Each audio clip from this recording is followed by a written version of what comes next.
E agora nós estamos retornando com toda a nossa rede e agora a gente conversa com o deputado federal Osmar Terra, do MDB, que recebeu alta na última sexta-feira após ficar 12 dias internado. Deputado, obrigado, por gentilmente nos atender mais uma vez aqui. Em primeiro lugar, eu pergunto como foi a sua recuperação e como o senhor está se sentindo. Muito boa noite. Boa noite a todos, eu estou muito contente de poder voltar a falar numa rede de televisão. A primeira é a Jovem Pan, Pingo dos Is, Eu tenho uma gratidão a vocês aí pela postura que vocês tiveram nesse período aí, embora muita gente quisesse que eu não voltasse, Mas eu acho que o carinho aí, a postura de vocês, relatando que realmente foi toda a nossa luta aí, e continua sendo, a nossa luta contra esses desmandos aí na área do enfrentamento ao coronavírus, para mim foi muito importante, pesou muito, assim, em termos de ânimo, Então eu tô, em primeiro lugar, agradecendo muito a vocês, agradecendo aí o Guilherme Fiuza, agradecendo a Ana Paula, Zé Maria, o querido aí, que realmente relatou coisas importantes que nós fizemos. Então foi um bálsamo aí, Marcelo, na alma. Agradecer também ao Augusto Nunes, um bálsamo aí para a gente superar, Porque todo mundo está sujeito a pegar esse vírus, não é? E desde o início nós sempre dissemos isso, O problema é a maneira de fazer a estratégia para evitar que as pessoas peguem de uma maneira, os mais vulneráveis peguem, E que também fazer uma estratégia que não aumente o contágio, trancando as pessoas sadias em casa, e também tomando cuidado de não destruir a economia do país, nem a capacidade cognitiva das nossas crianças, que foi um dos maiores absurdos de toda dessa pandemia, foi não ter aula para as crianças ficarem fora da sala de aula quando elas praticamente não têm risco nenhum em relação ao vírus. A Suécia ficou lá aberto todos esses meses, não fechou nenhum dia de aula e não morreu uma criança de Covid. Então, foram esses exemplos, foi essa discussão aí que a gente fez esse tempo todo. Continua, eu acho que tem muita coisa para a gente falar aí sobre esse momento também, mas eu queria, em primeiro lugar, agradecer a vocês. Foi muito importante para mim, em termos de ânimo, emocional, inclusive, ouvi-los aí. Eu acompanhei vocês lá da UTI. E muito obrigado aí por tudo. Prazer ter conosco, deputado. Agora eu vou chamar o Guilherme Fiuza, então, para fazer a pergunta ao deputado Osmar Terra. Deputado Osmar Terra, seja muito bem-vindo, parabéns aí pela sua recuperação. E, de fato, como nós vínhamos comentando aqui, a sua premissa inaugural sobre a irracionalidade dessas medidas de trancamento sem discriminação de vulneráveis, etc., não seria boa, e não só para a questão da economia, como da própria questão da saúde. Hoje já temos levantamentos confirmando aquilo que o senhor apontava lá no início, de que essas áreas mais trancadas não tiveram menos óbitos. A pergunta seria, deputado Osmar Terra, sobre o seu quadro clínico, como foi a evolução do seu quadro clínico com a Covid, e por que ela é tão, fora as comorbidades e fora outras vulnerabilidades possíveis, por que as consequências são tão diferentes, algumas se tornando letais, entre pessoas, às vezes, de uma mesma idade? Como foi no seu caso, deputado? Olha, é que varia muito, o organismo varia muito, Até as pessoas... Eu estou com 70 anos, Aos 70 anos, em geral, a gente já tem algum outro problema, Ou aumenta o número de diabéticos, aumenta o número de hipertensos, aumenta o número de pessoas com doenças crônicas do pulmão, doenças cardíacas, Isso leva a uma resposta. O vírus, ele cumpre um roteiro, ele infecta nos primeiros 7, 8 dias, Depois ele some, E aí nós ficamos com a reação inflamatória dessa primeira infecção que o vírus causa. Então, essa resposta inflamatória que pode ser problemática, ela pode ser maior ou menor. Em geral, abaixo dos 70 anos, ela é muito leve, ela tem, abaixo dos 60, principalmente, ela tem uma vamos dizer assim, ela causa um dano pequeno, né? Mas à medida que a idade aumenta, ela vai aumentando também a reação inflamatória. Isso é mais ou menos generalizado. Agora, quem tem outros problemas, por exemplo, hipertensão, diabetes e tal, sofre mais, tem mais dificuldade de equilibrar isso. Fica com distúrbios metabólicos, fica com sobrecarrega mais o coração, né? Então se tem outra infecção junto, então varia muito, né? De pessoa para pessoa, Guilherme. O meu caso foi um caso assim, eu praticamente eu não perdi o paladar, não perdi o cheiro, o olfato, não tive problema de diarreia, não tive problema eu só tive uma febrícula e depois um comprometimento do pulmão que passou de 4% para 80%, né, umas 2 semanas, 10 dias depois começaram os sintomas, né? E aí eu tive que ter um apoio com oxigênio, não fui entubado nem nada, mas tive que ter um apoio com oxigênio de alto fluxo. Eu fiz o protocolo, que o pessoal sempre pergunta isso, né? Eu fiz o protocolo com hidroxicloroquina, com ivermectina, né? Porque eu acho que todo mundo deve fazer, se quiser tem que fazer, deve fazer, porque é isso ou nada, né? Então, não faz mal, não tem risco maior, nos primeiros dias não tem risco maior, e pode até ter influenciado não ter sido mais grave, aí é uma discussão. Mas os médicos que estão fazendo esse acompanhamento relatam que, comparando o grupo que usa e o grupo que não usa, que o grupo que usa tem menos dano, né? Tem formas menos graves. E depois entrei no protocolo anti-inflamação, que é o segundo tempo, né, da epidemia, que são os remédios para reduzir a inflamação, os corticoides, o antibiótico para evitar uma infecção secundária, né, que possa acompanhar o vírus, né, e o anticoagulante, porque esses vírus têm eles causam a reação a eles, né, que o organismo tem, pode dar um aumento de trombos e um aumento da inflamação. E foi isso, seguindo o protocolo, eu fui melhorando, eu já estou em casa aqui, na verdade eu estou num hotel aqui em Porto Alegre, mas estou caminhando, já fazendo exercícios. Ontem eu caminhei 2 quilômetros, hoje eu vou ver se eu caminho mais um pouco. Então eu estou me recuperando rápido, aí já estou no front praticamente aí da batalha de novo. Muito bem, agora você, José Maria Trindade. O senhor chega e as notícias hoje são assim parecidas com aquela do início da pandemia, falando numa segunda onda que eu acho que não acabou a primeira ainda, né?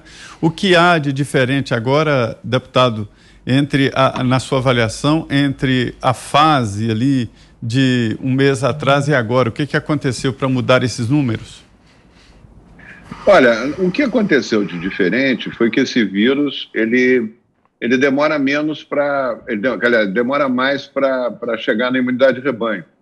O segredo de terminar qualquer epidemia é a imunidade de rebanho. Quando se atinge um determinado percentual, no caso desse vírus é provavelmente 85% da população com anticorpos, né, com imunidade, 85%, pode chegar até 90%, ele termina sozinho, não é nem a vacina que teve. Nunca uma vacina terminou uma epidemia, uma pandemia.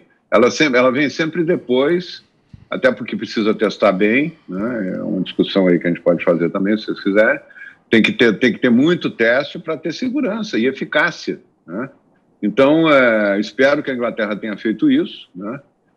Espero que as vacinas atuais que tem no Brasil sejam submetidas a esses testes todos para dar segurança para a população. Mas, normalmente, o vírus não precisa, nunca se teve uma vacina para terminar uma pandemia.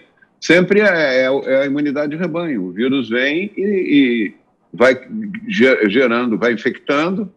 Hoje se sabe, né, por um estudo muito interessante publicado pela revista Cell e que foi estudado pelo Carl Friston, que é um dos maiores pesquisadores do mundo, sem dúvida é o maior pesquisador europeu, e o Michael Levitch, lá da Universidade de Stanford, né, prêmio Nobel, eles mostram que tem uma imunidade natural em mais da metade da população, né? Portanto, tem a outra metade, sei lá, 45% da população, que que pode ser infectada por esse vírus. O resto já está protegido por algum, eles não sabem explicar bem por quê, mas por algum motivo, até por uma imunidade cruzada com outros coronavírus e tal, então as pessoas não pegam. Então, esses que pegam o vírus, é em torno aí de 45%. Esses 45%, quando chegar aí a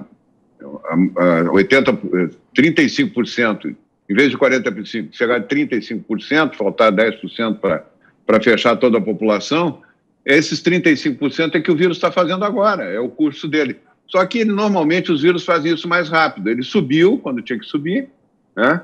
Ele subiu, a subida dele não se alterou. Eu vou mostrar aqui para vocês a curva. Isso aqui é a curva do Ministério da Saúde de ontem, né? Vocês podem ver que o pico da curva, isso aqui é de internação por síndrome respiratória aguda grave, né? Que são os casos que dá para detectar. Esse negócio de contabilizar o número de testes positivos, isso não dá para, porque o número de testes sempre é precário, tem pouco, né? Mas quando a pessoa interna com diagnóstico, aí você tem uma ideia melhor. Vocês podem ver que o pico está aqui, ó, na 19ª semana epidemiológica. Nós estamos aqui estamos chegando na semana 50 praticamente, e o pico da curva está lá atrás. Então não houve um novo surto, uma coisa que piorou as internações hospitalares. Elas estão, não se superou ainda em nenhum momento as internações de final de abril, início de maio. Agora, a queda, a diminuição para chegar na imunidade de rebanho, que ele vai infectando para chegar na imunidade de rebanho, está mais lenta do que se esperava. Na China foi 11 semanas. Uma coisa que sempre nos deixa uma interrogação é que a China foi em 11 semanas, ela subiu lá em Wuhan, começou no início de janeiro, e desceu e terminou. Tem 4 mil mortos na China, né? Mas terminou em 11 semanas. A Coreia foi 10 semanas. Mas a Coreia usou um método que ainda pode espichar a epidemia, que é a testagem em massa, que eu acho importante, muito mais importante trancar as pessoas em casa, né? Ela não trancou ninguém em casa e fez a testagem, mas a Coreia foi 10 semanas. Aqui no Brasil, em outros países da Europa e tal, está sendo mais prolongada, né? A descida, a subida foi no tempo que tinha que subir. A descida, então não há uma segunda onda. Vocês podem ver onde é que está a segunda onda aqui, né? Aqui tem um pico, mas tem isso não chega nem perto do que está sendo, do que foi, né? Então não é uma onda, tem surtos, né? Ele é um vírus que parece que de repente ele vai mais devagar, de repente ele acumula uma quantidade maior de pessoas suscetíveis e infecta de uma vez. Aí dá umas, mas ele está indo em direção à imunidade de rebanho. É assim que termina a epidemia. E essa velocidade que ele está tendo agora nas últimas semanas aproxima ele cada vez mais da imunidade de rebanho, né? É muito menos letal. Esse é um dado importante também que eu queria mostrar para vocês. A letalidade dele, essa curva aqui é uma curva clássica. Deixa eu ver aqui onde é que está. Acho que não foi, eu não fiz a imagem dele. Mas é assim, ó, se vocês forem ver, isso o próprio Ministério da Saúde tem esse dado. Se vocês forem ver, o número de mortes tende a cair sempre e o número de casos aumentar. Então, está pegando uma população muito mais jovem e muito menos suscetível a complicações mais graves, né? Então, ele tá acelerando e chegando no final. Eu acho que a discussão da vacina ela é importante fazer, mas o vírus ele pode terminar a epidemia sozinho, ele faz uma vacinação natural da população, né? Muito bem, agora a vez da Ana Paula Henkel. Deputado, um prazer tê-lo de volta, com saúde. Obrigado. Deputado, eu queria perguntar o seguinte: hoje em dia a gente tem informação aí na palma da mão, numa velocidade absurda, e nessa velocidade vem boas informações e informações ruins também, né? Eu estou vendo um movimento na Califórnia, onde eu moro, de discussões de só aquela antiga discussão que o próprio ex-ministro Mandetta erroneamente colocou aí como um parâmetro para atacar essa pandemia no Brasil, de só procurar o hospital sentindo falta de ar. Dentro desses meses todos aí, onde o mundo inteiro teve que aprender a trocar o pneu do carro com o carro andando, o que tem de concreto até aqui? Quais são os primeiros sintomas e quando que um cidadão, quando que uma pessoa deve procurar ajuda médica dentro de uma suspeita de ter contraído o vírus? Eu acho que tendo suspeita tem que procurar ajuda médica, né? Tem que ter pelo menos uma orientação. Os médicos já desenvolveram todo um conhecimento sobre a trajetória do vírus, a fase inflamatória e tal, que é importante. A pessoa tem que saber que, a partir do momento que ela sente o primeiro sintoma, e os sintomas são variados, mas os mais comuns é febre, né, uma febrícula que não tem muita explicação, dor de garganta, às vezes tosse, às vezes não, diarreia, né? São sintomas assim, a pessoa parece que está com algum problema, né? Parece que está com uma gripe, com uma virose, Então, a partir dali, ela deve procurar o médico para esclarecer, até para fazer o diagnóstico diferencial e confirmar se é Covid ou não. A partir do momento que ela está com Covid, aí tem os protocolos, tem uma série de procedimentos que a pessoa pode fazer, que mal não faz, né, e que pode fazer bem, e que a experiência de milhares de profissionais da área de saúde mostram que pode ter um efeito positivo, e a partir dali ela vai cumprir um protocolo de tratamento. Não é ficar esperando em casa ver se fica com falta de ar. Quando fica com falta de ar, já pode estar numa forma muito grave, né? Um comprometimento muito grande do pulmão, a inflamação, né? Então, essa inflamação, por exemplo, que gera a falta de ar, quer dizer, que gera a diminuição da função pulmonar, ela pode e deve ser atacada com remédios anti-inflamatórios, né? Por isso que é importante ter o segmento médico, até quando ela está começando. É muito mais fácil enfrentá-la, né, quando ela está ainda numa fase que pode ter um tratamento mais forte e pode se reduzir mais rápido essa inflamação, do que esperar chegar um momento que a pessoa não consegue respirar ou está com dificuldade de respirar. Então, o que eu recomendo é que procure um médico sempre, né? Mas vai sobrecarregar a rede? Não importa. Nós estamos numa epidemia, a rede tem que estar preparada para isso, né? E os profissionais também têm que estar preparados para isso, né? O que não pode é a pessoa ficar achando que está bem. E eu, por exemplo, quando eu fiz a primeira tomografia, eu tinha 4% de comprometimento pulmonar, né? Não era praticamente nada, né? Foi no 5º dia de sintoma, né? O risco maior é em torno do 10º dia, 12º dia, ali é o pico da inflamação. Depois ela começa a diminuir sozinha também, né? Os remédios ajudam, né? Ela diminui mais rápido, faz ela diminuir mais rápido. Agora, eu tinha 4%. Quando, uma semana depois dessa tomografia, eu cheguei perto de 80%, né? Então, é um processo que pode acontecer rápido, não dá para ficar parado em casa esperando. Deputado Osmar Terra conosco, Augusto Nunes. Deputado, o que o Ministério da Saúde deveria fazer agora para se preparar para o momento de distribuir a vacina? O que tem que fazer? Eu acho que eu acho que aconteceu, me perdoa, mas eu sou obrigado a fazer uma análise política. Eu acho que houve erros em série, né, no enfrentamento. Se criou aquela ilusão de que iam se proteger a população trancando em casa, se assustou muito todo mundo, né? E agora isso fracassou, né? Fracassou porque aumentou, inclusive, a mortalidade. Não é que não mude, não altere, não, aumenta. O professor Bruno Campelo tem esse estudo muito interessante na Universidade de Pernambuco, mostrando que um determinado tempo depois, algumas semanas depois que as pessoas ficam mais confinadas, aumenta o número de mortes, não diminui, porque facilita o contágio dentro de casa. Quanto mais confinadas, o vírus não recebe. Quem pauta essa epidemia não é o governador, é o vírus. O vírus ele tem uma força da natureza, ele vai infectar igual. Quando ele não chegar na imunidade de rebanho, ele vai infectar. E ele entra nas casas, ele entra através das pessoas que saem para trabalhar. Ah, mas não deviam trabalhar? Como que não deviam trabalhar?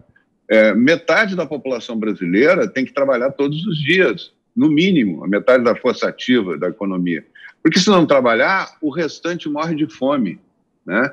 O agronegócio não pode parar nem um dia, os frigoríficos não pararam nem um dia, a indústria de laticínios não parou nem um dia, de óleo vegetal não parou nem um dia, de máquinas agrícolas não parou nem um dia, a indústria farmacêutica não parou nem um dia, né? Sem falar no supermercado, sem falar nas padarias, né? E sem falar no pessoal da saúde, né? Os hospitais todos, são milhões de pessoas, dezenas de milhões de pessoas que nunca pararam, não podem parar. Essas pessoas, quando vêm dormir em casa, podem trazer o vírus. E aí elas contaminam. O contato esse contágio é para o cluster familiar, ele não é um contato exponencial, que uma pessoa contamina a outra, e que contamina a outra, que contamina mais duas, que contamina mais quatro, não. O contágio é muito maior quando uma pessoa está convivendo em família, em grupo familiar, na sala, o vírus fica flutuando no ar, nas gotículas de saliva, em cima da mesa do jantar, e ela contamina a família inteira. Vocês podem ver que todos os contágios mais importantes são familiares, são grupos familiares, né? Inclusive as pessoas trancadas em casa, a maioria das pessoas que foram contaminadas em vários lugares, já tem exemplo disso, de Nova York a São Paulo, são pessoas contaminadas dentro de casa. Então, se criou uma ilusão que ia se fazer proteger a população, não se protegeu. São Paulo sozinho, se São Paulo fosse um país hoje, separado, São Paulo estaria entre a terceira ou quarta país do mundo com o maior número de mortes, fechando, soldando loja, prendendo pessoa que fica sentada na praça, um absurdo, né? Um autoritarismo absurdo e com uma visão errada, que nunca se fez. Nenhuma epidemia foi tratada dessa forma na história humana, né? Se vendeu o governador dando discurso todo dia, né? Todo dia falando que ia resolver, que tinha que isolar, quanto mais isolado melhor e tal. Tudo bem, isso aconteceu durante 8 meses. Qual é o resultado depois desses 8 meses? É São Paulo com a terceira, quarta mortalidade do mundo, se fosse um país, né? Isso foi não deu certo. Aí se tenta uma saída mágica. Não, agora a vacina vai resolver tudo, né? E aí tem que fazer a toque de caixa a vacina, sem testar, sem fazer testes adequados, tem que seguir os testes. Eu garanto que a Inglaterra, o Reino Unido, espero, né, que o Reino Unido tenha feito todos os testes, todos os procedimentos para garantir duas coisas, segurança e eficácia. Segurança, no ponto de vista da vacina, não causar dano maior para as pessoas. Eu não sei se vocês sabem, mas a vacina da febre amarela até hoje mata. A vacina da febre amarela é uma das mais antigas que existe no mundo, tem 90 anos, e a cada 400 mil pessoas vacinadas, uma morre da vacina, né? Isso, eu me lembro quando nós tivemos a epidemia da febre amarela no Rio Grande do Sul, que eu coordenava o enfrentamento, nós tivemos 12 mortes pelo vírus da febre amarela e 3 da vacina.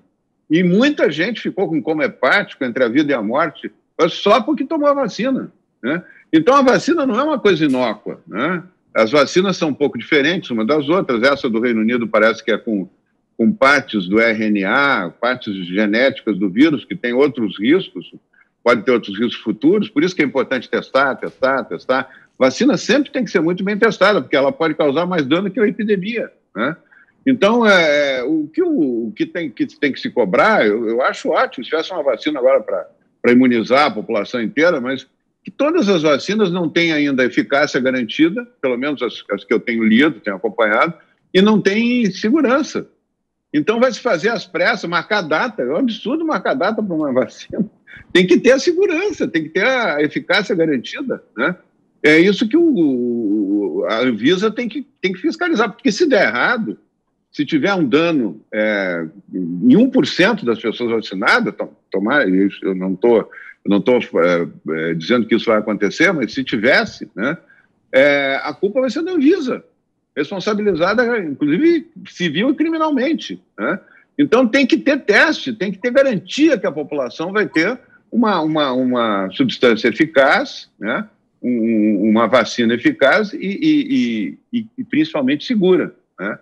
Parece que a vacina de Oxford, até agora, tem 70% ou menos de eficácia. Já é um problema, né? 30% das pessoas vão tomar achando que estão protegidas e não vão estar protegidas, né? Então, por isso que tem que testar muito, tem que ter a fase 1 bem testada, a fase 2 bem testada, a fase 3, que essa vacina, esse Coronavac ainda não tem, de São Paulo, né? Por isso que não dá para marcar data, por isso que tem que ter um prazo. Pode-se fazer a toque de caixa, pode-se fazer tudo, mas tem que ter a garantia de que os testes estão sendo feitos, para proteger a saúde da população, né? E eu acho, eu tenho essa intuição, pelo que eu já vi de epidemias, que acompanhei e coordenei, que essa epidemia ela pode terminar antes da vacina, né? Porque o vírus está agora numa fase de grande aceleração de contágio, não é de internação, vocês viram ali, não aumentou significativamente a internação em relação ao que já teve no passado, né? Nem aumentou o número de mortes significativamente em relação ao passado. É importante dizer isso também. O pico das mortes é 22 de maio, né? Nada chegou perto dessa data ainda, né? Tá tudo, a tendência ainda é menos, e cada vez é ter mais contágio e menos mortes, né? A população mais suscetível e mais vulnerável já foi atingida em grande parte, né? Então são os jovens agora que estão tendo, eles estão se vacinando. Cada jovem que tem a epidemia nem precisa fazer vacina, ele já tem anticorpos, eu já estou com anticorpos, eu não preciso fazer vacina, né? Nós temos aí 6 milhões de brasileiros que foram considerados curados, né? Porque foram internados, foram testados, né? E deu positivo, e já não tem mais sintoma e tal. São 6 milhões, mas na verdade eles são 60 milhões, 60 ou 70 milhões de brasileiros que já foram infectados. Porque esse vírus, pela letalidade dele, que é 0,27, ele contamina muito mais do que aparece, porque o que aparece é só um teste os que são testados com os testes que o governo tem. Isso é a 10ª parte do real que foi infectado. A maioria não sente nada, ou sente pouca coisa, ou nem vai testar, né? Então, nós temos aí 60, 70 milhões de brasileiros que já tiveram, já foram infectados pelo coronavírus e já estão protegidos. Esses aí já estão vacinados, né? Depois tu tem metade da população, e aí é um estudo ainda que tem que se ficar mais claro, mas é possível que mais da metade da população tenha imunidade natural. Tu soma com 60 milhões, tu já tem um universo enorme de pessoas com anticorpos para o vírus, resistentes a esse vírus, né? Por isso que a imunidade de rebanho tende, em pouco tempo, eu esperava que fosse mais rápido, né? Porque a queda da curva fosse mais rápida, mas não foi. Nós agradecemos, então, ao deputado Osmar Terra, muita saúde para o senhor, deputado, e que o senhor possa, de fato, aí voltar à sua atividade, felizmente curado. Muito obrigado aí. Estou no front aí de novo, tentando ajudar. Muito obrigado, principalmente a vocês aí do Pingo nos Is, pelo carinho e pelo estímulo que me deram aí nos momentos mais difíceis. Muito obrigado a todos. Muito bem, né, Augusto? Feliz